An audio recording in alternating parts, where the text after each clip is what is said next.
Hi guys, it's only Joe again from Acklam Car Centre. I always get asked questions all the time because I'm in that trade where people ask questions.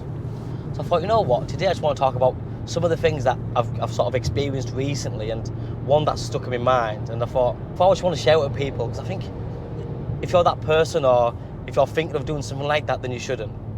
So I'll give you just a recent episode. I had a lovely customer on the phone, inquired about a car, beautiful car. I'll mention the car. It's a GLC Premium Plus, fully loaded, sunroof, Burmester sound system, upgraded wheels, bigger screen navigation, everything you can ask for. It's a Premium Plus. It's top of the range in every way. They didn't live local. They lived a bit of a distance away, and we worked the part exchange price out, worked the payments out, everything. And it was a case of, can I find the time to come and collect it or complete the sale? Because you're about 3 hours away. And we are so busy that our earliest delivery slot was weeks away really. So I explained the process to the customer. This is what you do: get the train or get a lift and then the car be ready, boom, boom, boom. Job's a good one. Great, I think that's what I'll do. Long and short of the conversation, what I'm getting at is, the customer ended up buying a car closer to home, on a doorstep pretty much, and that's absolutely fine because we sell cars. I'll sell the car to somebody else, no problem. The point I'm making is the car she's ended up going for, which she showed me because we got on very well, was the same age but just an AMG line, not a premium, not a Premium Plus, literally just an AMG line, same age, slightly more miles, and not her preferred colour. Now, I'm not saying it's ideal for anybody to travel for 3 hours to collect the perfect car, but when you're spending £55,000, yes, you should. She rang me on the day she was picking the car up. Truthfully, she did, and she was like, I think I've made the wrong decision.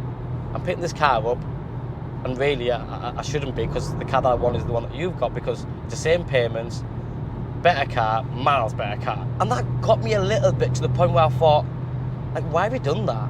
Why have you settled for second best or a car that you don't really want? And it's not a car that you can just go and change again 2 days later because you made a mistake. You're going to live with that car now for 3 years or 4 years. And that, it took me back a little because I thought, you know what, it's a lot of money. I, for one, certainly would travel 3 hours.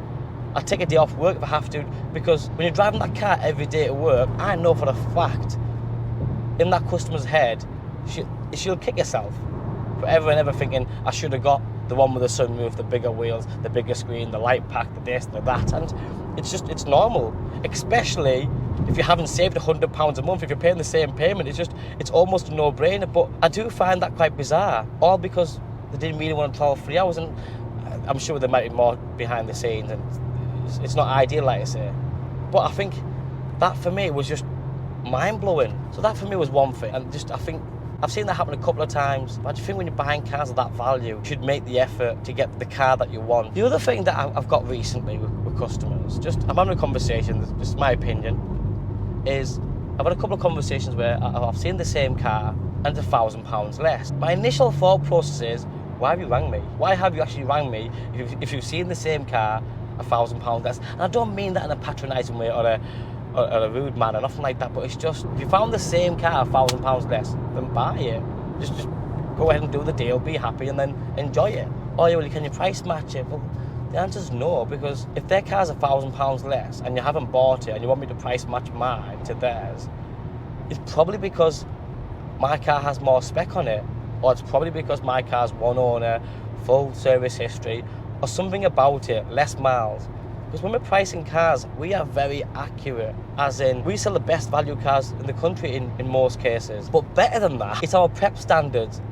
It's how we buy, what we buy, and what we sell. If you're buying based on complete price, and this is going to sound rude, then sometimes I would even recommend that you go and buy that other car, because some of the dealerships out there don't know where they got that stock from, the previous customer, how it's been looked after, and there's probably something missing, because very rare in the premium brands, your sort of German brands, your Range Rovers, your Rolls Royces and Bentleys and stuff, no two cars are the same really, because they're all spec'd to that one person's liking who orders it brand new. So when we're pricing cars up with the different platforms, we get it bang on. And this is why we sell so many cars. But at the same time, if the car's cheap, Probably because something's missing. Probably because the service history isn't right, the condition isn't right, ownership, something about it just probably isn't right. Point to that customer again was, I won't price match it, but let me explain to you why mine is £1,000 more. So then I dug into what car they found. It wasn't the same car.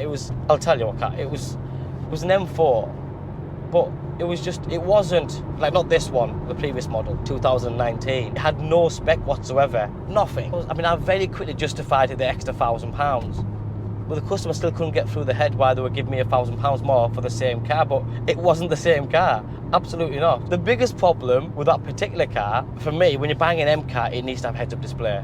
That car didn't have heads-up display. That was just one thing.